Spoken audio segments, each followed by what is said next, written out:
अस्सलाम वालेकुम अज़ीज़ तलबा व तालिबात। सुपर पोजिशन ऑफ वेव्स इस चैप्टर का आज का हमारा जो टॉपिक है वो है स्टेशनरी वेव्स या साकिन लहरें।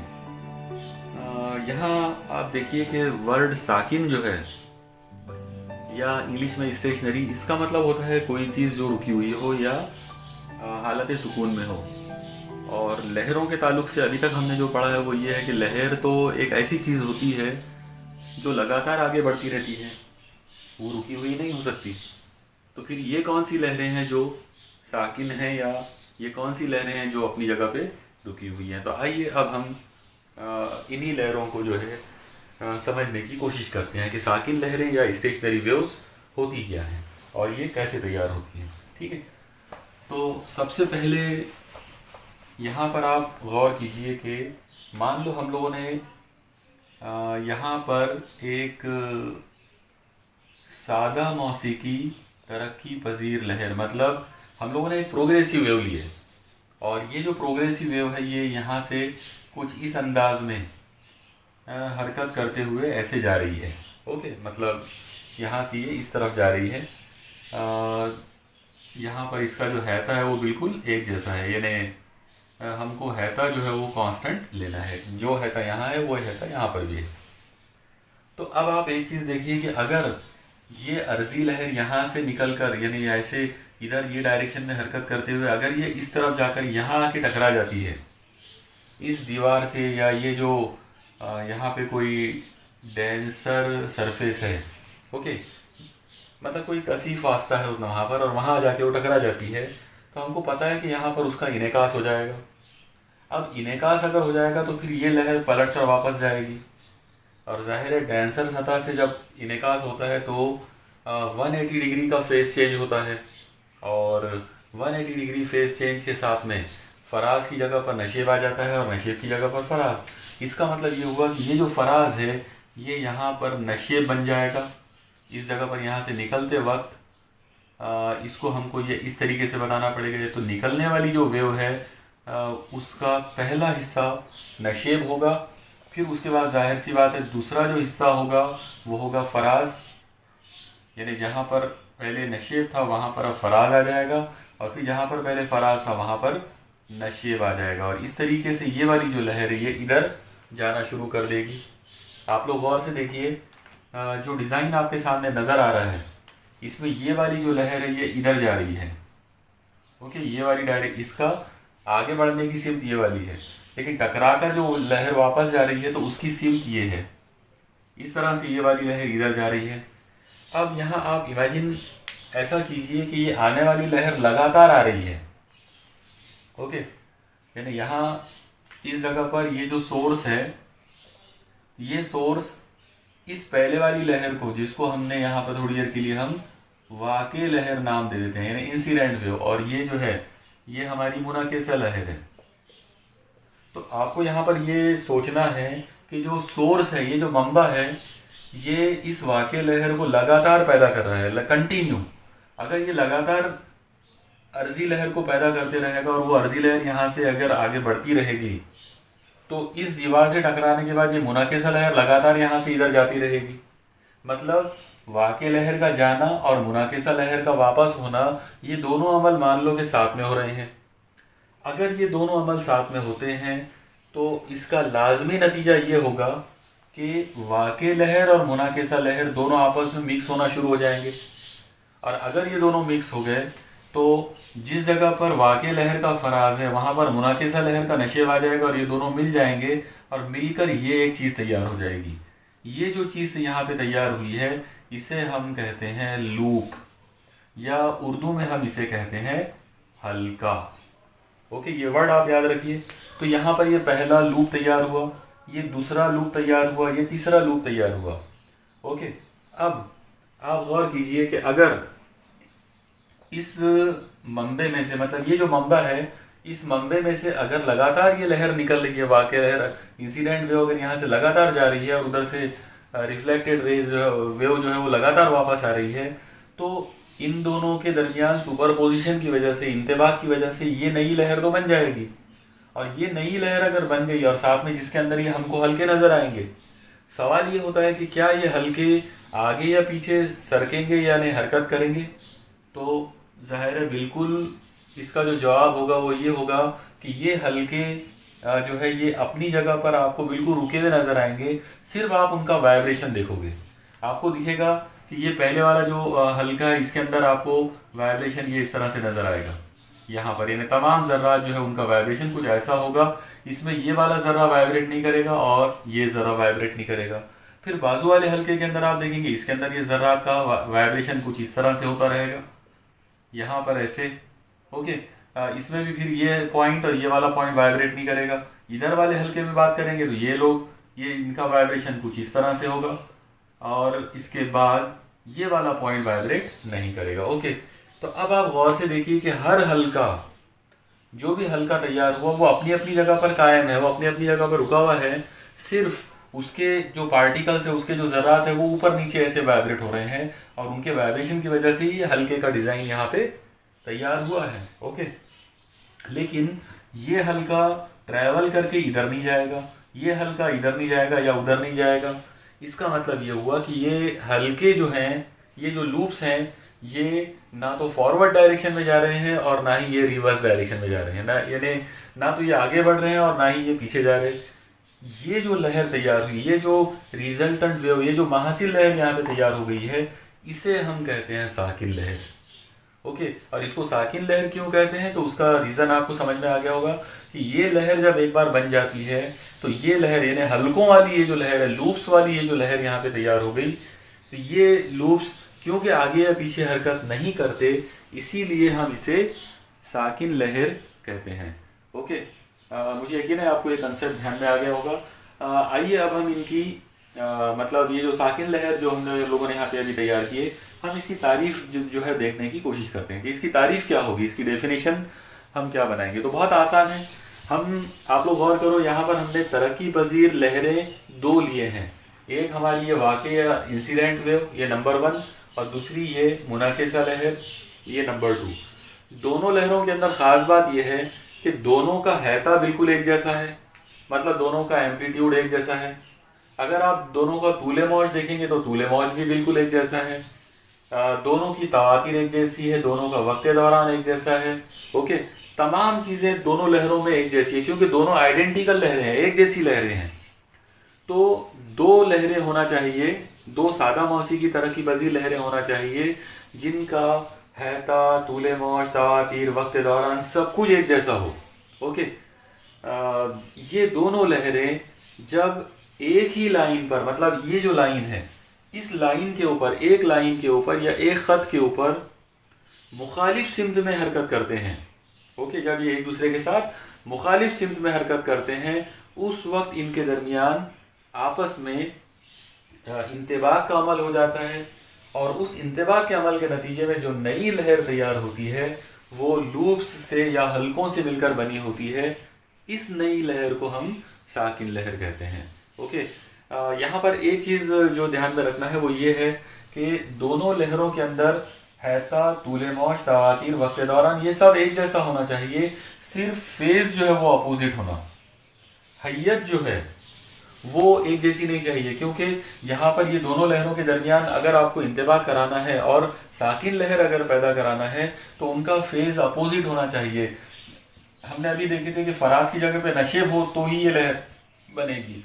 अगर आप इमेजिन करो कि आपने एक लहर जो है इस सिमत से भेजे, एक लहर उधर से भेजे और दोनों लहरें अगर सेम फेज वाली हों, एक जैसी हैयत वाली अगर हों, तो फिर उनके दरमियान जब इंतबाक होगा तो वो तो एक बड़ी लहर बन जाएगी।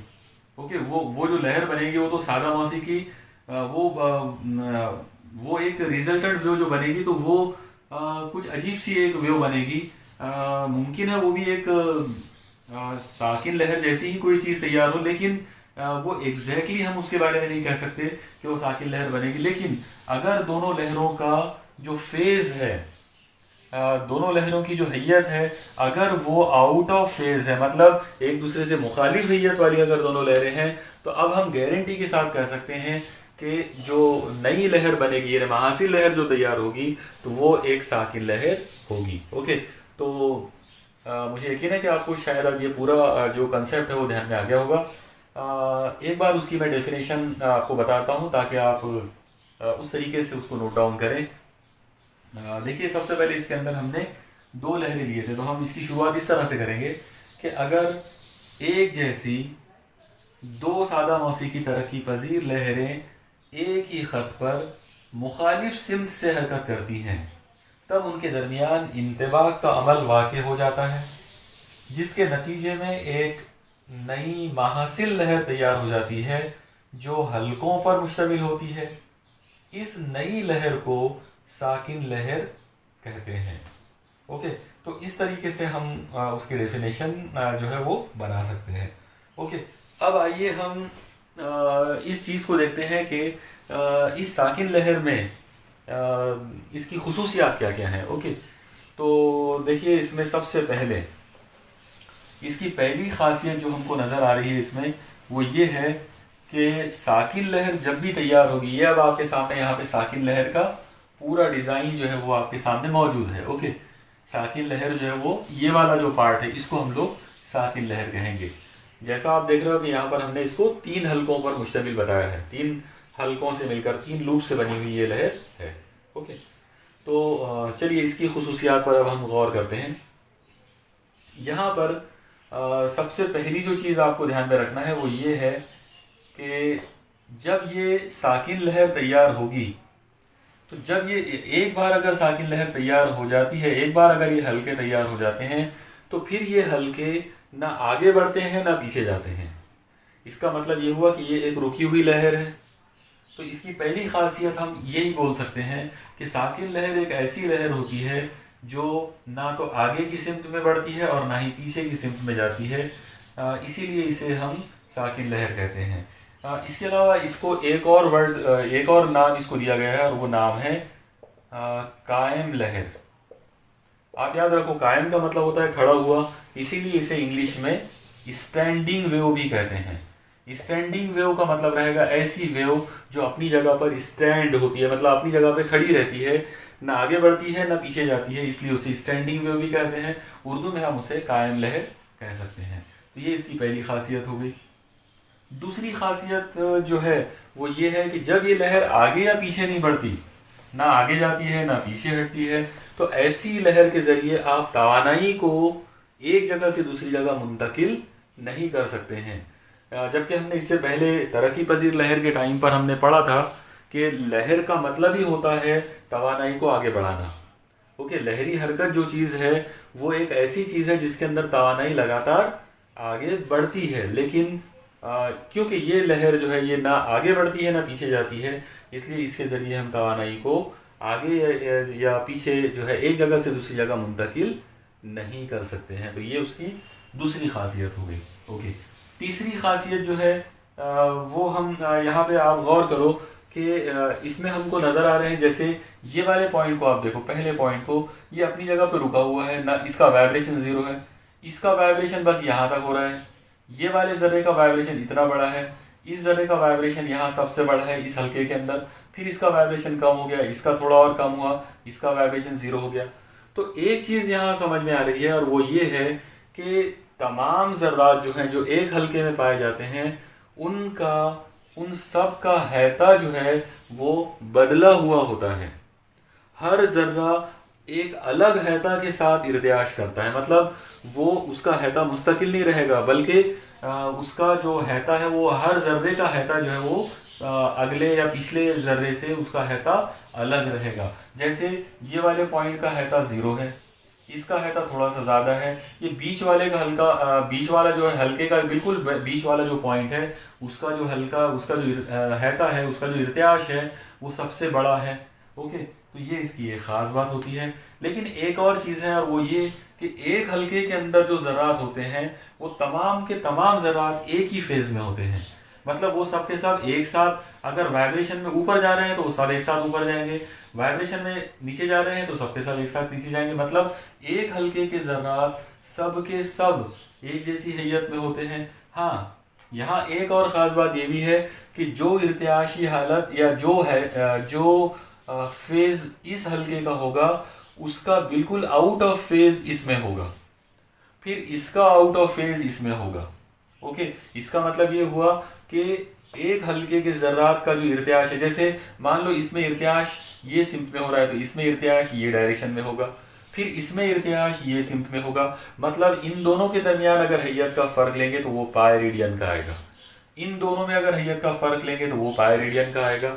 तो इस तरीके से आपको ध्यान में रखना है कि जब कोई साकिन लहर तैयार होती है तो उसमें हर एक हल्के में पाए जाने वाले तमाम ज़र्रात का फेज़, तमाम ज़र्रात की हैयत एक जैसी होती है, लेकिन बाजू वाला जो हल्का होता है उसके तमाम ज़र्रात की जो हैयत है या उसका जो फेज़ है वो पहले वाले हल्के से या उसके बाद वाले हल्के के ज़र्रात से आउट ऑफ फेज़ होता है या मुखालिफ हैयत में होता है। ओके, तो ये भी इसकी एक खासियत हो गई।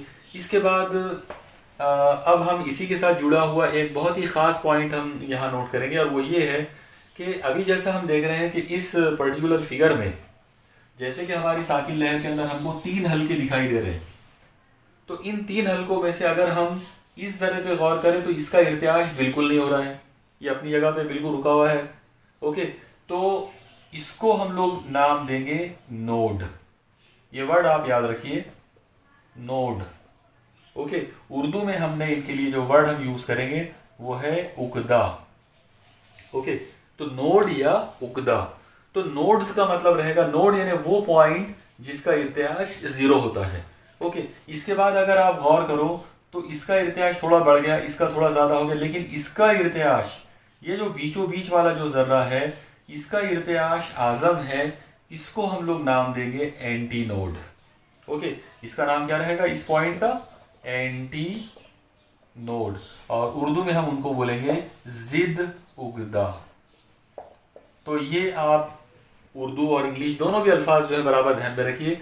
नोड्स का मतलब रहेगा ऐसा जर्रा या ऐसे जर्रात जहां पर इर्तियाश का जो रहता है वो सिफर होगा, और एंटी नोड्स का मतलब होता है जिद नोड का, जिद उगदा जो है एंटी नोड्स जो है उसका मतलब होता है ऐसे जर्रात जिनका इर्तियाश आजम होता है। ओके, इसके बाद आप लोग गौर करो कि ये जो पॉइंट है ये भी एक नोड है, और ये बीच वाला जो पॉइंट है ये एंटी नोड है, फिर ये वाला पॉइंट जो है वो नोड है, और ये बीचों बीच वाला पॉइंट ये एंटी नोड है, फिर ये वाला जो पॉइंट है ये नोड है। तो अब आप यहाँ पर बहुत सारी चीज़ें इसको देखकर भी समझ सकते हो। आप लोग देखो इसमें इस फिगर के अंदर 3 हल्के हैं, तो 3 हल्के हैं, तो 3 हल्कों वाली इस साकिन लहर के अंदर नोड्स की तादाद 4 है, जैसे आप नज़र आ रहा है आप लोगों को N1 N2 N3 N4। Okay, तो 4 नोड्स हैं इसके अंदर, जबकि हल्कों की तादाद 3 है। लेकिन अगर हम एंटी नोड्स गिनेंगे तो क्योंकि एंटी नोड हर हल्के के दरमियान में होता है, बीचों बीच वाला पॉइंट जो है वो एंटी नोड होता है, इसका मतलब ये हुआ कि जितने हल्के होंगे उतने ही एंटी नोड होंगे। तो यहाँ पे 3 हल्के हैं, इसलिए यहाँ पर एंटी नोड भी 3 ही हैं, तो A1 A2 और ये A3, मतलब 3 एंटी नोड है, जबकि इसके अंदर नोड जो है उनकी तादाद 4 है। ओके, अब मैं आखिरी खासियत की तरफ, मतलब आखिरी कुछ बातों या खुसूसियात की तरफ चलता हूँ। आप लोग अब यहाँ पर इसको थोड़ा सा एक और अलग नज़र से देखने की इसको कोशिश करो। देखो, सबसे पहले मैं इसके अंदर आप लोगों को जाने वाली जो लहर हमने पहले बनाए थे अर्जी लहर, मैं उसको शेड करके बता देता हूँ। आप लोग गौर से देखिए, ये वाला जो पार्ट है ये जाने वाली लहर का फराज है या फराज था पहले, यानी साकिन लहर बनने से पहले ये फराज था, उसके बाद साकिन लहर बनने से पहले ये नशेब था, फिर उसके बाद ये फराज था। ओके, तो ये जो शेडेड पार्ट है ये अर्जी लहर है। ओके, इस अर्जी लहर के अंदर यानी ग्रीन कलर से जिसको मैंने शेड बनाया हूं, तो ये अर्जी लहर है जो कि इधर से इधर जा रही थी, बाद में पलट कर वापस हुई एक दूसरी लहर। ओके, अब आप गौर करो कि अगर हम इस शेडेड वाली लहर को अगर गौर से देखेंगे तो ये उसका फराज, और उसके बाद फिर ये नशे, फिर ये दूसरा फराज शुरू हो गया। इसका मतलब यहाँ से लेकर यहाँ तक का जो फासला होगा, यहाँ पर ये एक वेव कंप्लीट हो रही है, और अगर ये एक वेव कंप्लीट हुई मतलब यहाँ से लेकर यहाँ तक का जो फासला है ये वेवलेंथ होगा, तूले मौज होगा, तो हम इसे लैम्डा से जाहिर कर सकते हैं। तो इसका मतलब ये हुआ कि नोड नंबर 1 से नोड नंबर 3 का जो फासला है नोड नंबर 1 से लेकर नोड नंबर 3, ओके, n1 से लेकर n3 के दरमियान का जो फासला है वो तूले मौज होगा। और अगर ये तूले मौज होगा तो इसका मतलब ये हुआ कि ये इतना फासला जो है ये फासला लैम्डा बाय 2 होगा, क्योंकि अगर ये पूरा लैम्डा है तो फिर ये वाला फासला उसका आधा होगा, ये n1 से n2 का, या फिर n2 से n3 का ये वाला फासला जो है ये लैम्डा बाय 2 होगा। ओके, तो इस तरीके से यहाँ पर हम एक चीज़ जो देख रहे हैं वो ये है कि अगर हम इसमें लूप लेंथ की अगर बात करें, लूप लेंथ का मतलब रहेगा हल्के की लंबाई।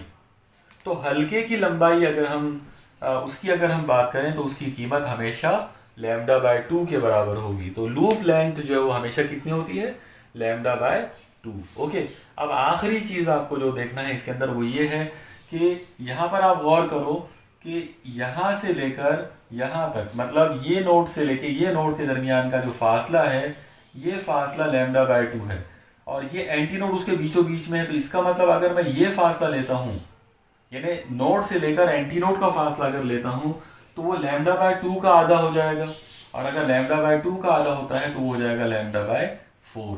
तो इस तरीके से साकिन लहर के अंदर कोई भी दो लगातार नोड और एंटी नोड, नोड और अगला एंटी नोड जो होगा उनके दरमियान का फासला लैम्डा बाय 4 होता है, जबकि लूप लेंथ हमेशा लैम्डा बाय 2 होती है। मतलब कोई भी दो नोड्स के दरमियान का फासला लैम्डा बाय 2 होता है। उसी तरीके से कोई भी दो एंटी नोड के दरमियान का फासला अगर आप लेंगे, मतलब अगर आप ये वाला फासला अगर गिनते हैं दो एंटी नोड के दरमियान का फासला, तो ये भी लैम्डा बाय 2 होगा, क्योंकि साकिन लहर जो पूरी की पूरी सिमेट्रिकल लहर होती है।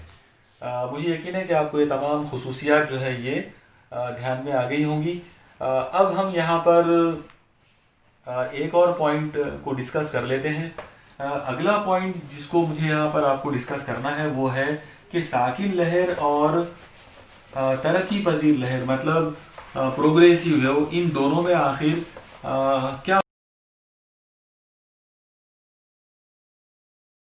क्या फ़र्क होता है, इन दोनों के दरमियान कौन कौन से ऐसे पॉइंट ऑफ डिफरेंसेस होते हैं। तो आइए हम इसको एक टेबल में मतलब इसको बनाने की कोशिश करते हैं। सपोज करो कि यहाँ पर मैं इस जगह पर स्टेशनरी वेव लेता हूँ और इस जगह पर मैं ले लेता हूँ प्रोग्रेसिव वेव, मतलब तरक्की पजीर लहर, और इधर साकिन लहर। तो अब आप देखिए, अगर हम इनके पॉइंट्स को अगर नोट करते जाएं तो सबसे पहले तरक्की पजीर लहर का जो पहला पॉइंट होगा वो ये है कि ये लहर, तरक्की पजीर लहर लगातार आगे की सिमत में बढ़ती चली जाती है। ओके, इसका मामला ये रहेगा, साकिन लहर की तरफ का पॉइंट आएगा कि साकिन लहर एक ऐसी लहर होती है जो ना आगे जाती है ना पीछे जाती है, बल्कि अपनी जगह पर साकिन हालत में रहती है, कायम रहती है। ओके, ये हो गया हमारा पहला पॉइंट। दूसरा पॉइंट आप लोग देखिए कि प्रोग्रेसिव वेव जो है, अगर वो अर्जी लहर है तो वो नशेब और फराज से मिलकर बनी होगी, अगर वो तूली लहर है तो वो तलतीफ़ और तकसीफ के से मिलकर बनी होगी, जबकि हमारी जो साकिन लहर है वो हमेशा हल्कों से मिलकर बनी होती है। ओके, यानी ये हमेशा लूप से मिलकर बनी होती है।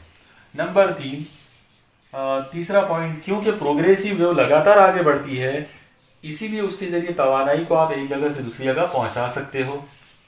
तो यहाँ पर तीसरा पॉइंट क्या आ जाएगा कि तवानाई को आप एक जगह से दूसरी जगह मुंतकिल कर सकते हो।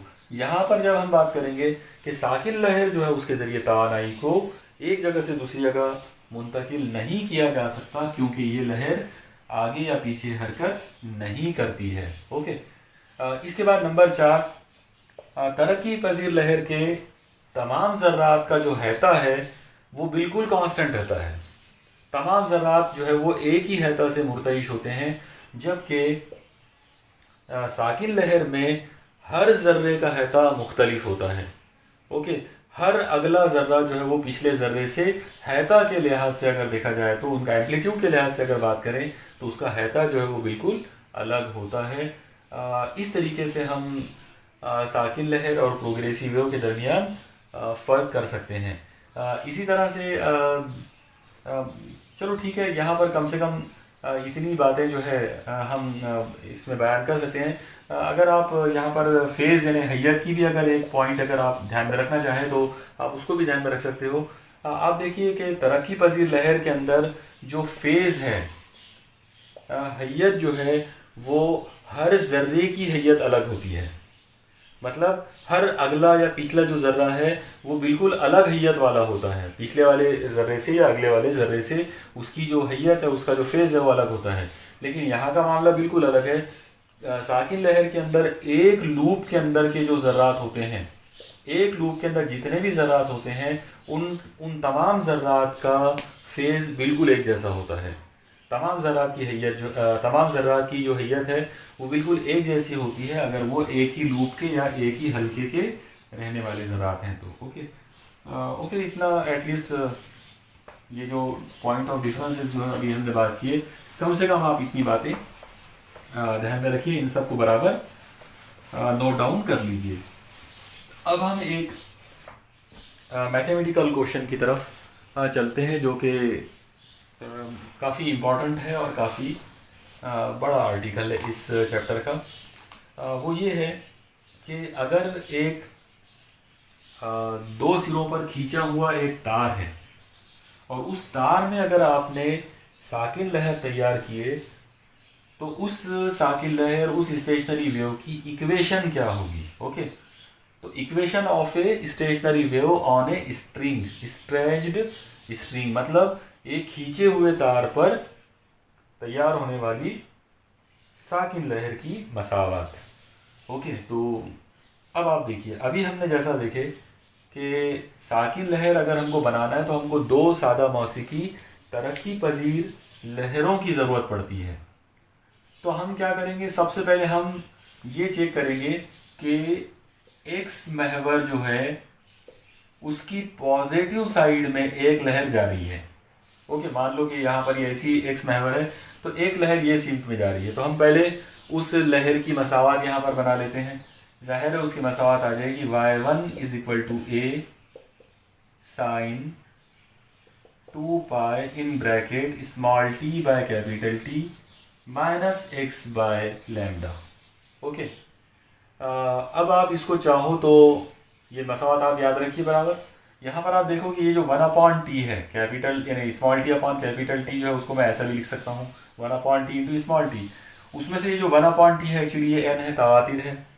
तो अगर मुझे इसको थोड़ा सा सिंप्लीफाइड अंदाज में अगर लिखना हो तो मैं इसको ऐसे भी लिख सकता हूँ y1 is equal to A sine 2 pi in bracket 1/t की जगह पर ले लेंगे n t minus x by lambda. Suppose करो ये हमारी इक्वेशन नंबर 1 है। ओके, यानी एक्स महवर की पॉजिटिव डायरेक्शन में जाने वाली लहर ये वाली है। इस लहर का जो हैता है वो ए है, इसकी तावातीर n है, वक्त दौरान t है और उसका तूले मौज लैम्डा है। ओके, अब हम ये इमेजिन करेंगे कि एक लहर एक्स महवर से निगेटिव सिम्त में आ रही है, यानी एक्स महवर की जो निगेटिव साइड है वो सिम्त में आ रही है। तो अगर मैं यहाँ पर एक्स महवर की निगेटिव साइड अगर लेता हूँ तो निगेटिव साइन के अंदर मुझे ये एक्स को निगेटिव लेना पड़ेगा, और जैसे ही मैं यहाँ पर एक्स को निगेटिव लूँगा तो वो निगेटिव और ये निगेटिव प्लस हो जाएगा। इसका मतलब वो जो लहर बनेगी उसकी मसावत आ जाएगी y2 is equal to A sine 2 pi in bracket nt plus x by lambda. ये हमारी इक्वेशन नंबर 2 हो गई। ओके, मुझे यकीन है आपको ये यहाँ तक ध्यान में आ गया होगा। ओके, तो हमने दो लहरें ले लिए, तरक्की पजीर लहरें, एक पॉजिटिव एक्स में जाने वाली और एक निगेटिव एक्स में जाने वाली। ओके, अब सवाल ये होगा कि जब ये दोनों लहरें एक दूसरे पर मुंतबिक होंगी, मतलब जब इन दोनों लहरों के दरमियान इंतबाक का अमल जब होगा, तो ऐसी सूरत में यहाँ पर हम इंतबाक का उसूल का जो फॉर्मूला था वो हम नोट डाउन कर सकते हैं। इंतबाक के उसूल के मुताबिक जो ज़र्रे का हटाव है वो हमेशा तमाम लहरों के, या अगर दो लहरें हैं तो दोनों लहरों के इनफिरादी हटाव के सीमती मजमूए के बराबर होता है। तो इस बात को हम फॉर्मूले में इस तरह से लिख सकते हैं y is equal to y1 plus y2। Okay, ये हमारा इंतबाक का उसूल के मुताबिक ये फॉर्मूला आ गया। अब आप इसमें y1 और y2 की कीमतें ला के रख देते हैं। तो y इज इक्वल टू, आप लोग देखिए y1 की कीमत है a sin 2 in bracket nt minus x by lambda plus, अब इसमें ये हमारी पहली लहर थी, पॉजिटिव एक्स डायरेक्शन में जाने वाली लहर, तो इसके अंदर हम क्या करेंगे, निगेटिव एक्स में आने वाली लहर को ऐड करेंगे। तो y2 की कीमत अगर मैं यहाँ लेता हूँ तो आ जाएगा a sin 2 in bracket nt plus x by lambda. Okay, तो जाने वाली लहर और आने वाली लहर दोनों मिक्स हो गए और ये इंतबाक का उसूल इस तरह से हमने यहाँ पे बयान कर दिया। ओके, अब आप देखिए कि दोनों में साइन के बाहर जो है वो a है। आप याद रखिए साइन के अंदर ये पूरी की पूरी एंगुलर क्वांटिटी है और इस माइनस साइन और इस प्लस साइन की वजह से जो एंगुलर क्वांटिटी जो है वो बदल गई है। मतलब आप इसके अंदर ऐसे नहीं इमेजिन कर सकते हो कि यहाँ से ये 2 भी साइन के साथ में बाहर आ जाएगा। बहुत सारे स्टूडेंट्स जो हैं अगर उनसे पूछा जाए कि बताओ इनमें कॉमन क्या क्या है, तो बहुत सारे लोग यहाँ पर a को 2 को सबको कॉमन बता देते हैं, लेकिन आप ध्यान में रखिए कि साइन कॉस टेन वगैरह जो है उनके अंदर के जाविये अगर एक जैसे हैं तब उनको कॉमन के तौर पे निकाला जा सकता है। लेकिन यहाँ पे ये साइन के अंदर ये जाविया है, इस साइन के अंदर ये वाला जाविया है और दोनों जाविये मुख्तलिफ हैं, इसलिए उनको कॉमन नहीं निकालेंगे। कॉमन हम सिर्फ a निकाल सकते हैं।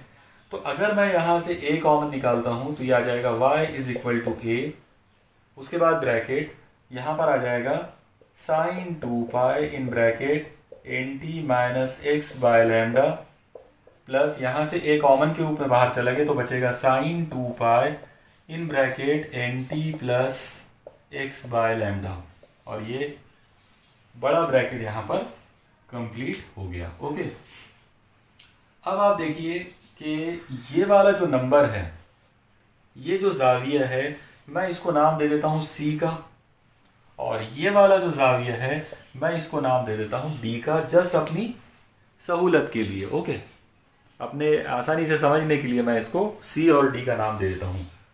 तो फिर ये क्या चीज़ तैयार होगी यहाँ पर, ये बन गया sine c plus sine d। अब ये वाला जो फॉर्मूला है ये ट्रिग्नोमेट्री की एक स्टैंडर्ड आइडेंटिटी है। ट्रिग्नोमेट्री में ये एक बहुत ही मतलब इम्पॉर्टेंट एक इसका एक ज़ाब्ता होता है। मुझे यकीन है कि आप लोगों को वो ज़ाब्ता याद भी होगा, और अगर बिलफर्ज अगर आपको याद नहीं है तो कम से कम अब आप उसको याद कर लीजिए। Sine c plus sine d का फॉर्मूला होता है 2 cos c minus d by 2 into sine c plus d by 2। एक बार फिर से आप देखिए और इसको याद करने की कोशिश कीजिए। साइन c प्लस d अगर है तो इसका हमेशा आइडेंटिटी में इसका जवाब क्या होगा, 2 cos, और cos के अंदर कौन सा दाविया है, c minus d by 2, cos में माइनस आएगा into sine c plus d by 2। Okay, ये फॉर्मूले को आप कहीं किसी जगह पे नोट डाउन करके रखिए और इसको याद करिए, क्योंकि इस ज़ाब्ते को यहाँ पर आपको अप्लाई करना है।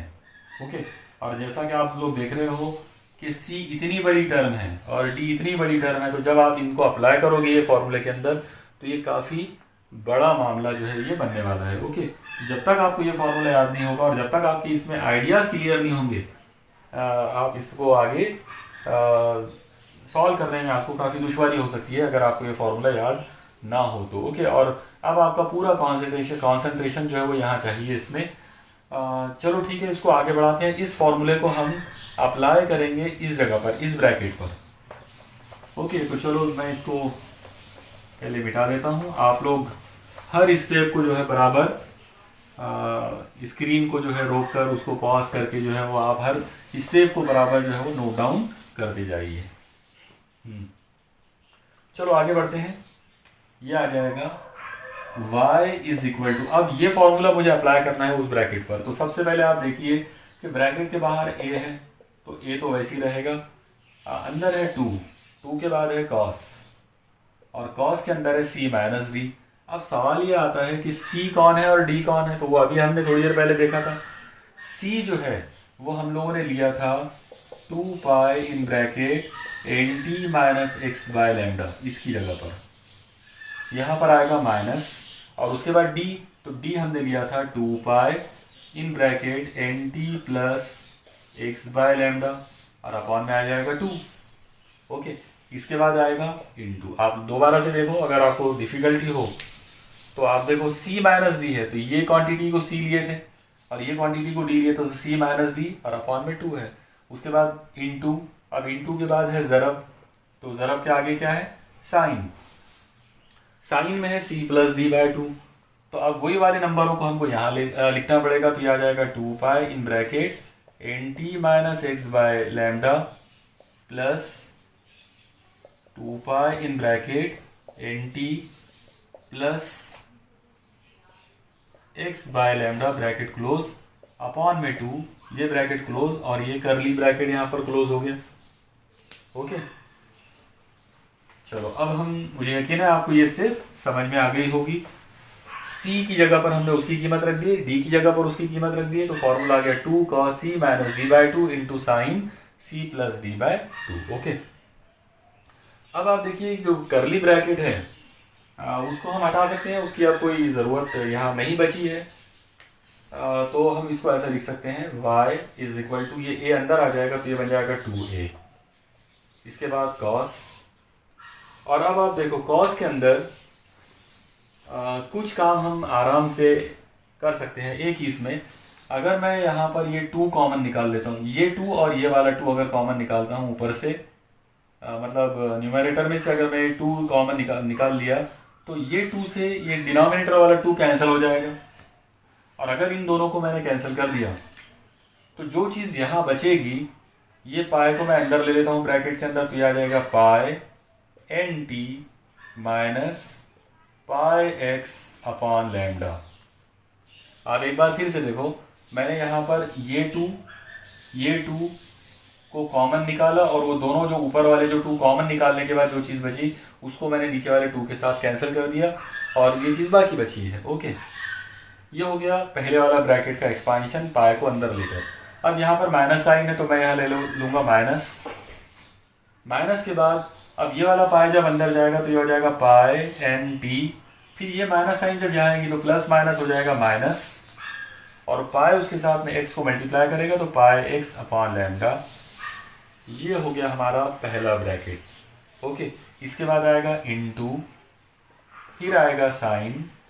अब आप देखो साइन के अंदर भी वही चीज़ होने वाली है, हम ऊपर से ये 2 और ये 2 को कॉमन निकाल सकते हैं, और जैसे ही वो कॉमन निकलेगा वो 2 से ये 2 कट जाएगा। अगर ये कैंसिल हो गया, 2 से 2 कैंसिल हो गया, तो बाकी जो बचा है बाहर, ब्रैकेट के बाहर है पाई, यहाँ पर भी पाई है, तो ये इसको हम ब्रैकेट के अंदर इंट्रोड्यूस कर सकते हैं। ये पाई अगर अंदर चला गया तो ये आ जाएगा पाई एन टी माइनस, ये पाई यहाँ आ गया, ये आ जाएगा पाई एक्स अपॉन लैम्डा।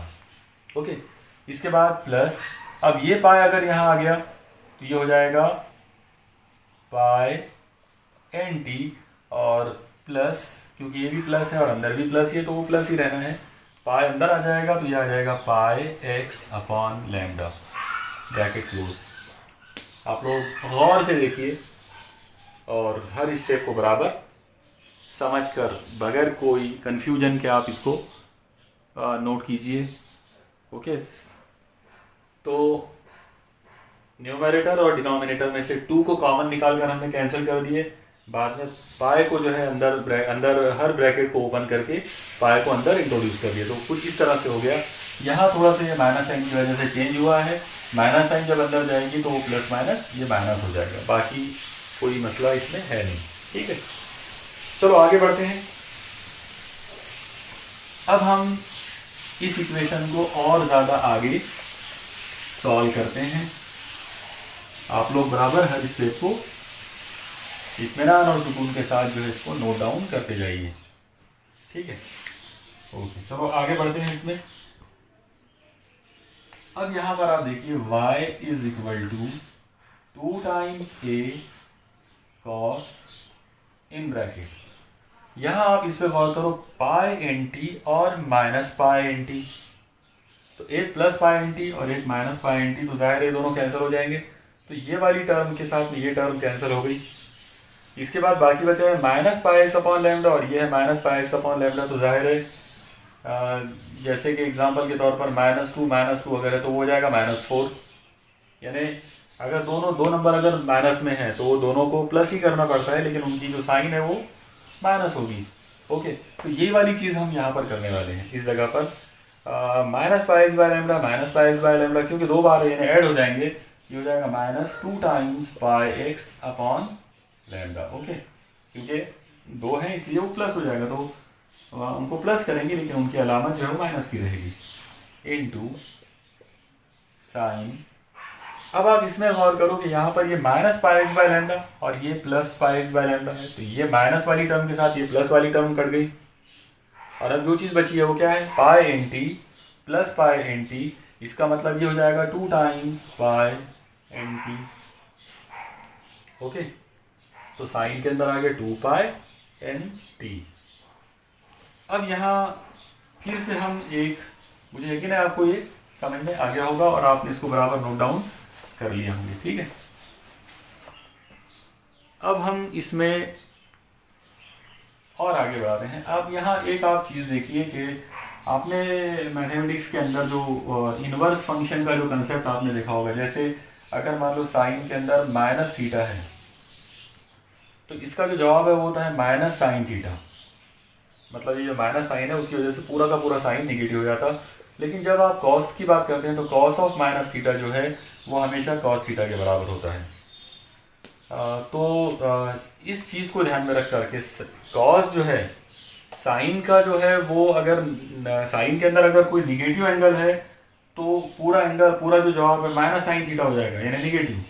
लेकिन कोसाइन की बात अलग है, cos के अंदर अगर कोई निगेटिव आ गया है तो उससे कोई फर्क नहीं पड़ता, cos of negative theta is always equal to cos of positive theta. ठीक है, तो ये चीज़ को हम यहाँ अप्लाई कर सकते हैं। अब आप देखिए, इसको अगर मैं इस्तेमाल करता हूँ ये आइडिया को, तो ये कुछ ऐसा हो जाएगा y is equal to 2a cos, ये माइनस साइन जो है वो उसका कोई मीनिंग नहीं है क्योंकि बाहर cos है, इसलिए माइनस साइन हट गई यहाँ पर, तो 2πx/λ इंटू साइन 2π/nt।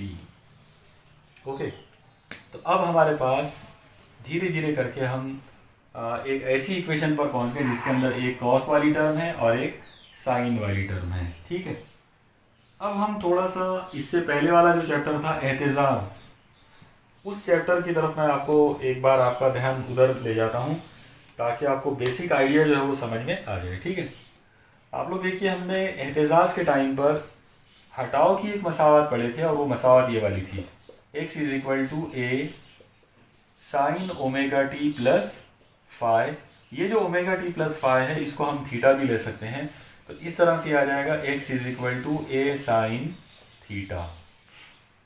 ये वाली जो मसावत आपके सामने जो दिख रही है वो ये है कि अगर कोई ज़र्रा, कोई चीज़ जो है, अगर मान लो वो सादा मौसी की हरकत कर रही है तो उसमें हटाओ जो है उसका फॉर्मूला हमेशा, उसका जो फॉर्मेट है वो कुछ इस तरह से होगा, ए यानी एम्पलीट्यूड, उसका हैता, और उसके बाद आएगा साइन वाला फंक्शन, साइन में होगा फेज।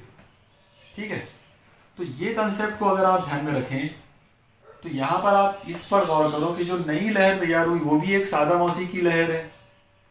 जो लहर तैयार हो रही है, जो साकिन लहर यहाँ पे बन रही है, तो एक्चुअली वो भी तो एक सादा मौसी की तरक्की पजीर लहर ही है, सादा मौसी की लहर ही है। उसमें जो पार्टिकल है वो सादा मौसी की तरक्की पजीर नहीं है, लेकिन तमाम ज़र्रात जो हैं वो वाइब्रेशन में है, तमाम ज़र्रात सादा मौसी की हरकत में, मतलब उन पर ये फॉर्मेट आ जाएगा। ये फॉर्मेट के हिसाब से हम उसके अंदर बात कर सकते हैं।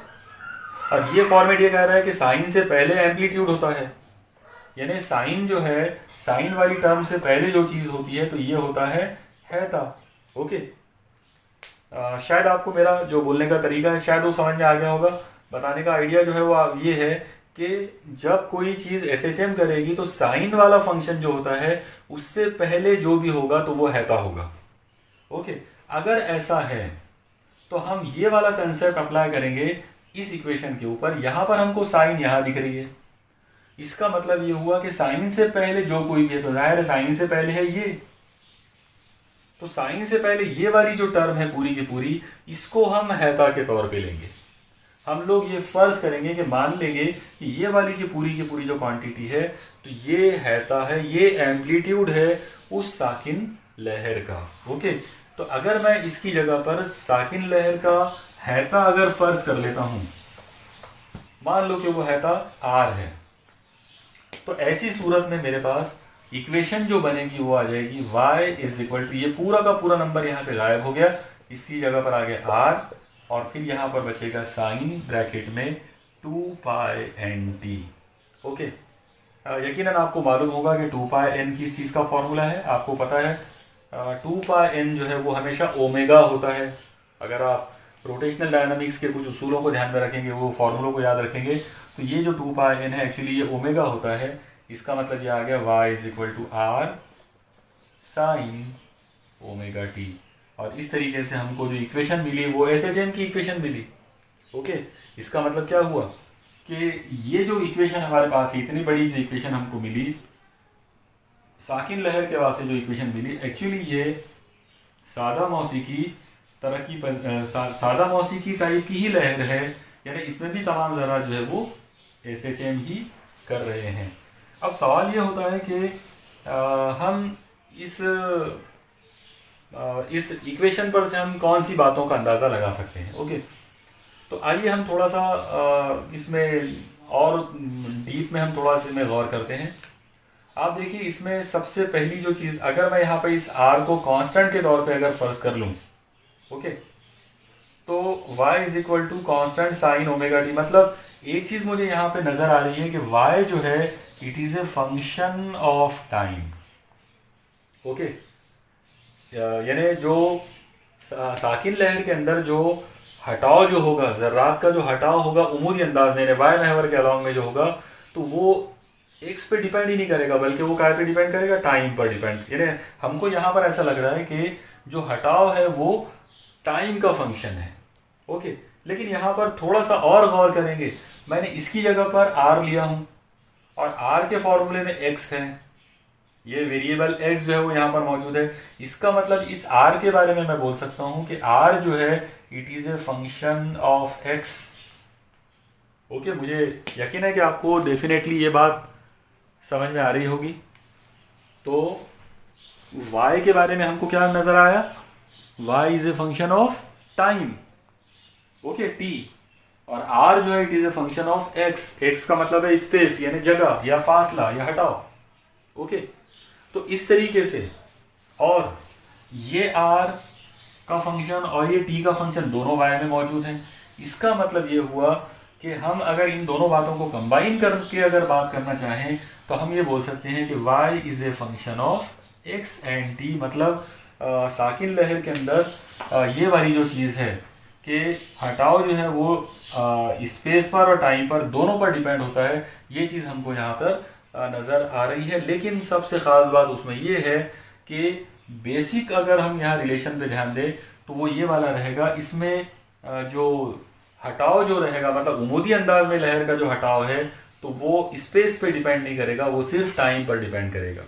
और इसीलिए हम यहाँ पर ये कह सकते हैं कि ये एक ऐसी लहर होगी जो उफ़क़ी अंदाज में, मतलब हॉरिजॉन्टल लाइन में वो हटाव यानी एक्स जो है वो तैयार नहीं करेगी, मतलब वो अपनी जगह पे रुकी हुई रहेगी।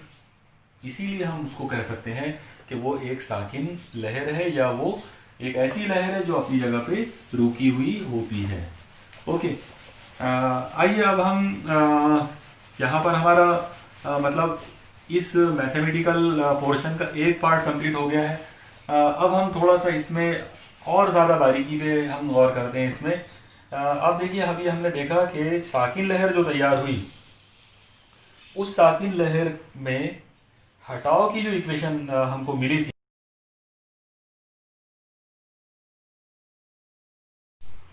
ओके, आइए अब हम दो स्पेशल केसेस जो हैं वो इसमें देखते हैं। क्योंकि हमने अभी शुरू में देखा था कि साकिन लहर में दो स्पेशल नुकात होते हैं, एक नोड और एक एंटी नोड। तो अब हम उन्हीं की डिटेल्स यहाँ पर पढ़ने की कोशिश करते हैं, ठीक है। तो सबसे पहले यहाँ पर आ जाएगा केस 1। अब केस 1 जो है वो हम नोड्स की स्टडी करने की कोशिश करते हैं। ओके, आप देखिए, हमने अभी कुछ देर पहले जो साकिन लहर के लिए जो हम लोगों ने मसावत बनाए थे, वो मसावत हमको मिली थी y is equal to R sine in bracket 2 pi N T. Okay, इसमें ये जो r है ये था हैता, उस साकिन लहर का हैता, और इसका खुद का जो फॉर्मूला था जो हमने सपोज किए थे जिसकी जगह पर, वो था 2 times a into cos in bracket 2 pi x by lambda. Okay, आपको याद होगा ये? तो ये इक्वेशन हमारे लिए अब इम्पॉर्टेंट रहेगी, यानी हम r को बेस बनाकर, यानी r का ये वाला फॉर्मूला हम बेस बनाकर आगे बढ़ेंगे। ठीक है, तो चलिए शुरू करते हैं पहला केस नोड्स के लिए। सबसे पहले आप देखिए कि नोड या उगदे जो है वो साकिन लहर में ऐसे ज़रात होते हैं जिनका इर्तियाश सिफर होता है, मतलब नोड्स जो है इनके लिए r की कीमत ज़ीरो होती है, उनका इर्तियाश ज़ीरो होता है। तो हम r इक्वल टू ज़ीरो यहाँ ले लेंगे। अगर मैं r की कीमत ज़ीरो ले लेता हूँ तो यह आ जाएगा 2 times a cos 2 pi x by lambda equal to zero. Okay, ठीक है, तो नोड्स की तारीफ पर से मैंने पहले r की कीमत डिसाइड किया कि r जो है वो ज़ीरो होगा, और उस पर से हमारे पास r की मतलब ये वाली कीमत जो है वो ज़ीरो हो गई। ओके, चलो इसको अब सॉल्व करते हैं।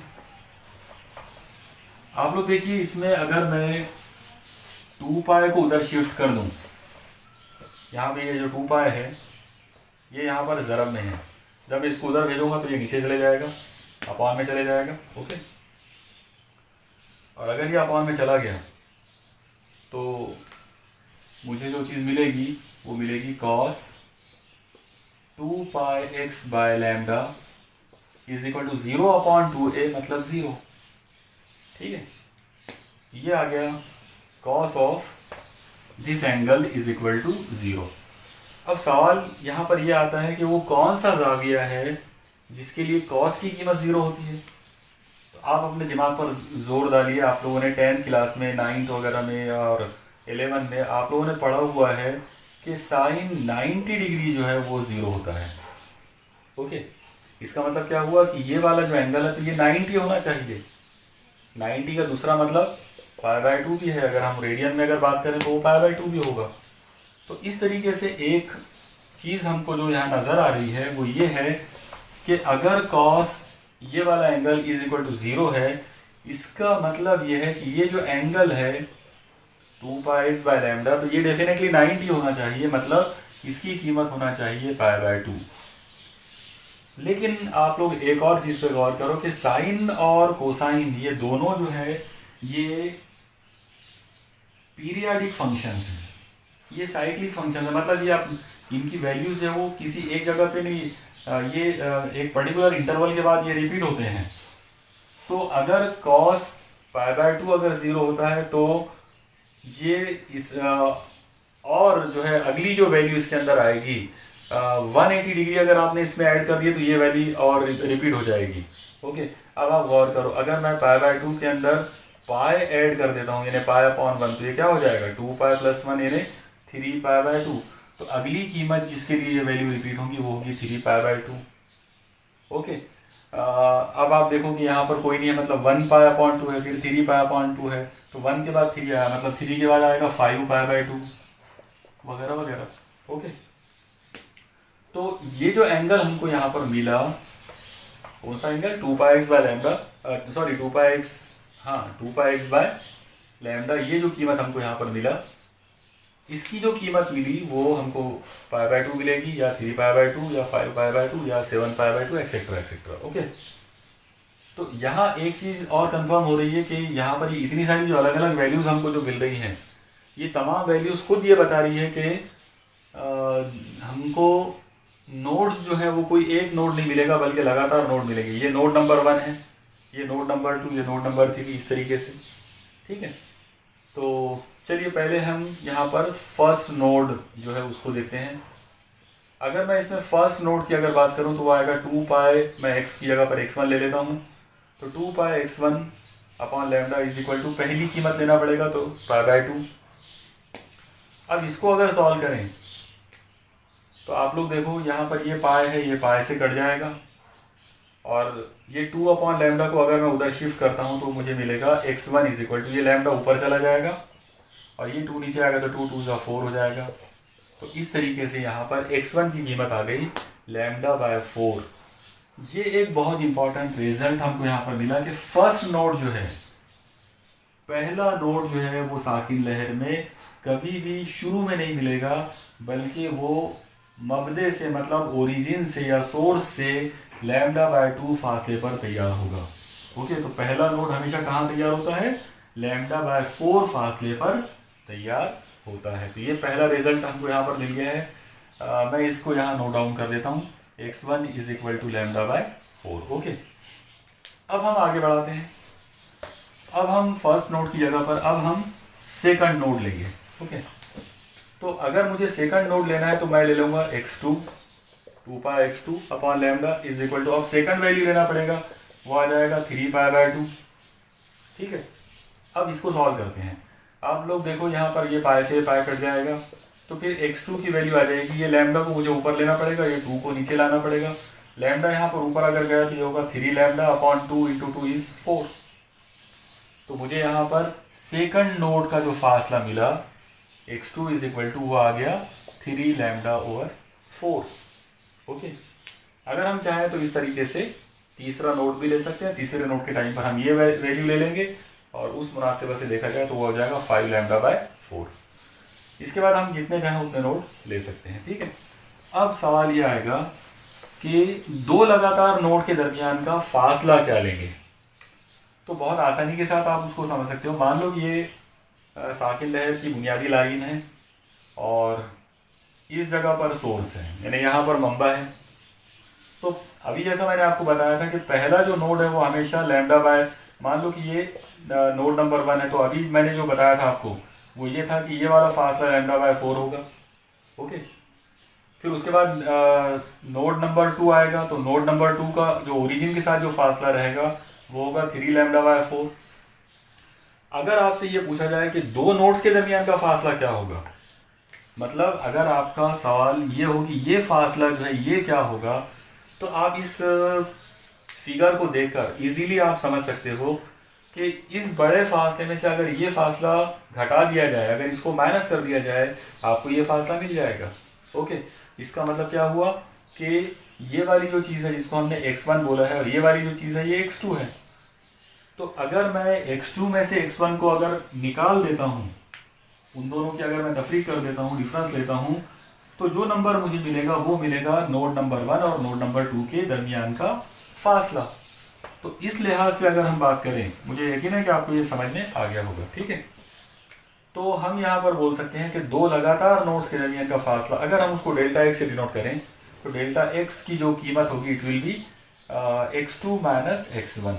अब हम यहाँ पर x1 और x2 की वैल्यूज़ जो है वो ला के रख देते हैं, ये वैल्यूज़। तो x2 की वैल्यू है 3λ/4 माइनस λ/4, और अब आप देखिए नीचे 4 कॉमन है तो ऊपर वालों का डायरेक्ट डिफरेंस हो जाएगा। तो 3λ माइनस लैम्डा मीन्स 2λ/4, जाहिर है 2 से ये कैंसिल हो जाता और इस तरह से आपको मिलेगा delta x is equal to λ/2। तो ये एक इम्पॉर्टेंट रिजल्ट हमने यहाँ पर प्रूफ कर दिए कि जब साकिन लहर तैयार होती है उस वक्त दो लगातार नोड्स का जो दरमियानी फासला है वो λ/2 होता है। और क्योंकि साकिन लहर सिमेट्रिकल होती है इसीलिए हम ये भी कह सकते हैं कि अगर दो नोड्स के दरमियान का फासला λ/2 है तो फिर दो एंटी नोड के दरमियान का फासला भी λ/2 होता है। ठीक है, ये हमारा पहला केस यहाँ पर कंप्लीट हो गया। अब बाय यूजिंग सिमेट्री हम बोल सकते हैं कि एंटी नोड के दरमियान का फासला भी λ/2 होगा। लेकिन अगर हमको ये कहा जाए कि प्रूफ करना है कि आप प्रूफ कीजिए कि कैसे एंटी नोड के दरमियान का फासला जो है वो λ/2 होता है, तो हम उसको भी प्रूफ कर सकते हैं। उसके लिए हम हमारा केस नंबर 2 जो है वो कंसीडर करेंगे। जाहिर है केस नंबर 2 हम लोग लेंगे एंटी नोड्स के लिए। अब सवाल ये आएगा सबसे पहले इसके अंदर कि एंटी नोड होता क्या है। एंटी नोड का मतलब होता है साकिन लहर में पाया जाने वाला ऐसा जर्रा जिसका हैता आज़म होता है। अभी हमने कुछ देर पहले पढ़े थे। तो उसको हम थोड़ा सा बाय यूजिंग ए पिक्चर हम उसको समझने की कोशिश करते हैं। आप देखिए, मान लो कि ये साकिन लहर के अलग अलग हल्के जो है वो इस तरह से तैयार होते हैं जैसा अभी हमने देखे थे। इसमें पहले वाले हल्के में अगर हम बात करें तो ये नोड नंबर 1 है और ये नोड नंबर 2 है, और ये बीचों बीच वाला ये वाला जो पॉइंट है तो ये हमारा एंटी नोड है। ओके, सवाल ये आएगा कि ये एंटी नोड की कीमत मतलब उसका एम्पलीट्यूड क्या होगा। तो बहुत इजीली आप उसका अंदाज़ा लगा सकते हैं। इसमें आप देखिए, ये ऊपर वाली जो लहर है, ऊपर वाली लहर के लिए ये वाला जो फासला है ये होगा एम्पलीट्यूड के बराबर, यानी ए के बराबर। और ये नीचे वाली जो लहर है इसके लिए अगर आप ये वाला फासला लेंगे तो ये फासला इसका एम्पलीट्यूड होगा ए। और हमने साकिन लहर की डेफिनेशन के टाइम पर बोले थे कि दोनों लहरें जो है उनका एम्पलीट्यूड सेम होता है, मतलब अगर ये ए है तो ये भी ए है। और इस तरीके से अगर हम बात करें कि यहाँ से लेकर यहाँ तक ये टोटल फासला कितना है तो डेफिनेटली आ जाएगा ए प्लस ए। इसका मतलब आर जो है उसकी कीमत आ जाएगी 2 टाइम्स ए के बराबर। मुझे यकीन है आपको ये फिगर पर से ये चीज़ समझ में आ गई होगी। तो जब हम एंटी नोड की बात करेंगे तो एंटी नोड के टाइम पर हमको ये ध्यान में रखना पड़ेगा कि एंटी नोड साकिन लहर के स्टेशनरी वेव्स के वो पार्टिकल्स वो ज़र्रात होते हैं जिनका इर्तियाश जो है, जिनका वाइब्रेशन मैक्सिमम होता है, आज़म होता है। लेकिन आज़म मतलब कितना, तो आज़म का मतलब ये है 2a। उनका जो इर्तियाश का जो रहता है वो हमेशा 2a के बराबर होता है। ओके, अब अगर ये कीमत 2a के बराबर है तो अब हम r की जो हमारी पुरानी जो मसावत थी अब हम उसको वापस रिकॉल करते हैं। आप देखिए, हमने r की मसावत लिए थे 2 times a cos 2 pi x by lambda. इसकी जगह पर हमने r लिया था, ठीक है। और r की कीमत एंटी नोड के लिए 2a है, तो हम ये कीमत को 2a के बराबर कर देंगे अगर हमको एंटी नोड्स की स्टडी करना है तो इसका मतलब ये कुछ ऐसा हो जाएगा 2 times a cos 2 pi x over lambda is equal to 2a। Okay, अब आप एक चीज़ देखिए, यहाँ पर ये 2a जो है वो इनटू है, मल्टीप्लाइड है। अगर मैं इसको उधर शिफ्ट करता हूँ तो वो अपॉन में चला जाएगा। इसका मतलब हमको जो चीज़ मिलेगी वो मिलेगी cos 2 pi x over lambda is equal to 2a upon 2a and it will be 1। Okay, तो cos की कीमत जो है cos ऑफ दिस एंगल, ये जो जाविया यहाँ पर है इसके cos की जो वैल्यू हमको मिली वो 1 मिली। अब आप फिर से सोचिए कि वो कौन सा जाविया था जिसके लिए cos की कीमत 1 आती है। तो आपके दिमाग में फौरन ये फॉर्मूला रिकॉल होगा कि cos 0 degree is equal to 1, बराबर है। cos 0 जो है वो हमेशा 1 होता है। अब अगर 0 अगर 1 होता है तो इसका मतलब क्या हुआ कि ये वाला जो एंगल है इट मस्ट बी 0, ये 0 होना चाहिए। तो फिर इस मुनासिबत से अगर हम बात करें तो हम यहाँ पर इसको कुछ इस तरीके से ले सकते हैं कि ये जो क्वांटिटी हमारे पास है 2 पाई x ओवर लैम्डा, इसकी कीमत जो है वो 0 होना चाहिए, 0 डिग्री या 0 रेडियन होना चाहिए। ओके, अब एक और चीज़ पर आप गौर करो कि कोसाइन की जो कीमत है cos 0 1 होता है, उसी तरीके से अगर हम cos ऑफ 180 डिग्री लेते हैं तो उसकी वैल्यू आ जाएगी -1।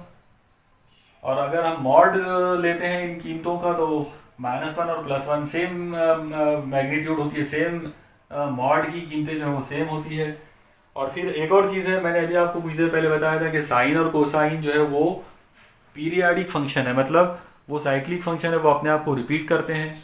तो इस लिहाज से अगर बात करें तो अगर 2 पाई x बाय लैम्डा की कीमत अगर 0 मिली है तो ये कीमत रिपीट होगी पाई रेडियन के बाद, फिर और रिपीट होगी पाई प्लस पाई मतलब 2 पाई रेडियन के बाद, फिर 3 पाई रेडियन के बाद एंड सो ऑन। तो ये तमाम एंगल्स के लिए ये कीमतें आती जाएंगी। इसका मतलब ये हुआ कि एंटी नोड इतने मरतबा मिलेगा, यानी इनफाइनाइट टाइम्स। तो पहले हमको मिला था कि नोड जो है वो इनफाइनाइट टाइम्स हमको मिला था, कई मतलब बहुत सारे नोड हमको मिले थे। अब हमको मिल रहा है कि एंटी नोड जो है वो भी बहुत सारे मिलेंगे। पहला एंटी नोड यहाँ मिलेगा, दूसरा एंटी नोड इसके लिए, तीसरा एंटी नोड इसके लिए, चौथा एंटी नोड इसके लिए। ओके, चलो शुरू करते हैं। अब हम आगे पहला नोड लेते हैं, तो सॉरी पहला एंटी नोड लेते हैं। अब अगर पहला एंटी नोड लें तो ये आ जाएगा 2π(x1/λ) इज इक्वल टू पहली कीमत, और जाहिर है पहला एंटी नोड काय के लिए मिलेगा, 0 के लिए, 0। अब मैं x1 की वैल्यू अगर निकालना चाहूँ तो ये 2π/λ इधर जाएगा, जब ये 0 को मल्टीप्लाई करेंगे तो ये हो जाएगा 0। इसका मतलब ये हुआ x1 = 0 का मतलब ये है कि मबदे से जो फासला है, ओरिजिन के साथ में जो फासला है वो 0 है, मतलब खुद ओरिजिन। तो एक चीज़ यहाँ पर साबित हो रही है, एक चीज़ कंफर्म हो रही है, और वो ये है कि जब भी कोई साकिन लहर बनेगी उस साकिन लहर में मबदा जो रहेगा, ओरिजिन जो रहेगा, वो खुद पहला एंटी नोड होगा। तो पहला एंटी नोड हमेशा शुरू में तैयार होता है। ओके, हमने देखा था ये तो कुछ देर पहले कि पहला नोड जो है वो λ/4 फासले पे तैयार हुआ था, और अब हमने प्रूफ कर दिए कि पहला एंटी नोड जो है वो हमेशा स्टार्ट में तैयार होगा 0 फासले पर, मतलब जहां पर ओरिजिन है, जहां पर मबदा है, उसी जगह पर पहला एंटी नोड बनेगा। तो मैं इस चीज़ को यहाँ नोट डाउन कर देता हूँ, x1 = 0। तो पहला एंटी नोड 0 फासले पर हमको मिला। ओके, आइए अब हम यहाँ पर सेकंड एंटी नोड की बात करते हैं। अगर हम सेकंड एंटी नोड लेंगे तो आप लोग देखो क्या हो सकता है। सेकंड एंटी नोड क्या आ जाएगा, 2π(x2/λ) is equal to second value, जाहिर है पाई, और इस मुनासिबत से अगर बात करें तो x2 इज इक्वल टू आ जाएगा, ये लैम्डा ऊपर जाएगा 2π में, इसका मतलब ये हो जाएगा पाई इंटू λ/2π, पाई से पाई कैंसिल हुआ, ये हो जाएगा x2 इज इक्वल टू λ/2। तो एंटी नोड नंबर 2 का फासला हमको जो मिला वो मिला x2 is equal to λ/2। Same ऐसे ही आप थर्ड, फोर्थ, जितने चाहो उतने एंटी नोड जो है उनके फासले यहाँ पर बना सकते हैं, उनकी कीमतें जो है वो मालूम कर सकते हो। अब सवाल ये आएगा कि दो लगातार एंटी नोड के दरमियान का फासला क्या होगा। तो बहुत सिंपल सा कंसेप्ट है, अभी हमने कुछ देर पहले देखा था, Δx मतलब दो लगातार एंटी नोड के दरमियान का फासला Δx will be x2 - x1, यानी सेकंड वाले एंटी नोड में से फर्स्ट वाला एंटी नोड जो है माइनस कर दो। जब आप इनको माइनस करोगे ये आ जाएगा Δx is equal to x2 की वैल्यू है λ/2 माइनस x1 की वैल्यू है 0, जाहिर है ये आ जाएगा Δx इज इक्वल टू λ/2। इसका मतलब हमने प्रूफ कर दिए कि दो लगातार एंटी नोड जो हैं उनके दरमियान का फासला जो है वो λ/2 होता है। तो इस तरह से हम मैथमेटिकली इस बात को प्रूफ कर सकते हैं कि साकिन लहर जब भी बनेगी उसमें दो लगातार नोड्स का दरमियान का फासला भी λ/2 होता है, और दो लगातार एंटी नोड के दरमियान का फासला भी λ/2 होता है। इसी तरीके से एक और चीज़ जो है यहाँ पर आप प्रूफ कर सकते हैं, और वो ये है कि हमने अभी कुछ देर पहले जो देखा था कि पहला जो नोड है वो λ/4 फासले पे तैयार हुआ था। ओके, तो अगर मैं यहाँ पर पहला नोड जो है उसको x1 से अगर उसके फासले को डिनोट करूं तो वो फासला था λ/4, और मान लो कि पहला एंटी नोड को मैं x1' से अगर जाहिर करूं तो वो हमको मिला था 0। इसका मतलब अगर मुझे पहले नोड और पहले एंटी नोड के दरमियान का फासला अगर लेना है तो वो फासला जो है वो आ जाएगा पहले नोड का फासला माइनस पहले एंटी नोड का फासला, तो वो आ जाएगा λ/4 - 0। इसका मतलब Δx will be equal to λ/4। मतलब यहाँ पर हम ये भी प्रूफ कर सकते हैं कि एक नोड से अगले एंटी नोड के दरमियान का फासला λ/4 होता है। ओके, तो इससे रिलेटेड किसी भी तरह का कोई सवाल जो है वो बनाया जा सकता है, कैसा भी कोई एक MCQ जो है वो इस पूरे टॉपिक पर जो है वो पूछ सकते हैं। इन तमाम चीज़ों को याद रखने के लिए मैं आपको एक लाइन, नंबर लाइन जैसी चीज़ आपको बताने की कोशिश कर देता हूँ। आप इसको अगर याद रखेंगे तो ज़्यादा आसानी होगी। मान लो कि ये मंबा है, ये नोड नंबर 1 है, ये नोड नंबर 2 है, ये नोड नंबर 3 है, ये नोड नंबर 4 है, ये नोड नंबर 5 है। अब आप देखिए कि दो लगातार नोड और एंटी नोड के दरमियान का जो फासला है वो हमेशा λ/4 होता है, और दो नोड्स के दरमियान एक एंटी नोड होता है। तो सबसे पहली चीज़ आप ध्यान में रखिए ये जो हमारा जो सोर्स है ये खुद हमारा एंटी नोड होगा। ओके, तो ये हमारा एंटी नोड नंबर 1 होगा। इसके बाद एंटी नोड नंबर 2 जो है वो यहाँ होगा इन दोनों के दरमियान। तो ये हमारा एंटी नोड नंबर 2, ये दो के दरमियान यहाँ पर ये एंटी नोड नंबर 3, इन दोनों के दरमियान ये एंटी नोड नंबर 4, ये एंटी नोड नंबर 5, और इसी तरह से हम और बना सकते हैं आगे। ओके, अब आप देखिए अगर हम इनके फासलों को अगर डिसाइड करें तो इनके फासले कुछ इस तरह से होंगे। यहाँ पर इन दोनों के दरमियान का फासला होगा λ/4। फिर अगर मैं इन दोनों के दरमियान का फासला लूंगा तो ये भी λ/4 होगा। यानी अगर आप सिमेट्रिकल डायग्राम बराबर अगर मेजरमेंट लेके बनाएंगे, मैंने तो रफ तरीके से बनाया हूँ इसलिए मुझे ये बड़ा और ये छोटा दिख रहा है, लेकिन ये एक्चुअली λ/4 है दोनों भी। ओके, उसी तरीके से अगर आप ये वाला फासला लेंगे तो ये भी λ/4, ये वाला फासला लेंगे λ/4। तो कहीं पर भी कोई भी नोड और कोई भी एंटी नोड के दरमियान का फासला लेंगे वो हमेशा λ/4 होगा। ठीक है, तो इस तरीके से आपसे अगर कोई भी सवाल अगर पूछा जाए तो आप उसको कर सकते हो। जैसे एक एग्जांपल के तौर पर अगर आपसे ये पूछ लिया जाए कि पहले नोड और चौथे एंटी नोड के दरमियान का फासला क्या होता है।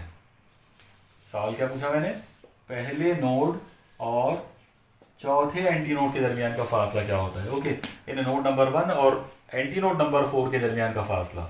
अब आप गौर से देखो, नोड नंबर 1 ये है, एंटी नोड नंबर 4 ये है, तो आपको ये वाला फासला मालूम करना है। तो कैसे मालूम करोगे, एकदम इजी है। आप देखिए यहाँ से यहाँ तक का फासला, ये इसको मैं नंबर 1, इसको number 2, number 3, number 4, number 5, number 6, मतलब टोटल मिलाकर ये 6 अलग अलग फासले बन गए। और ये हर फासला कितना है, λ/4। तो इसकी जो कीमत है वो हो गई 6 λ/4। और अगर इसकी कीमत अगर लेना है तो ये 1 है, इसका मतलब ये आ गया λ/4। तो इसमें से आप इसको माइनस कर दो, जाहिर ये हो जाएगा 6 λ/4 माइनस λ/4, आपका आंसर आ जाएगा 6 - 1 यानी 5 λ/4। तो इस तरीके से अगर आपसे पूछा जाए कि नोड नंबर 1 और एंटी नोड नंबर 4 के बीच का फासला क्या होगा तो इट विल बी 5 λ/4। तो कोई भी सवाल आपसे पूछा जा सकता है, उसके लिए आप एक ऐसी सिमेट्रिकल एक नंबर लाइन पहले बना लो। और जो आइडिया मैंने अभी आपको बताया हूँ कि एक नोड और बाजू वाला एंटी नोड जो है वो λ/4 फासले पर होगा, तो उस पर से आप उसको अंदाज़ा लगाकर जो है उसको मालूम कर सकते हो।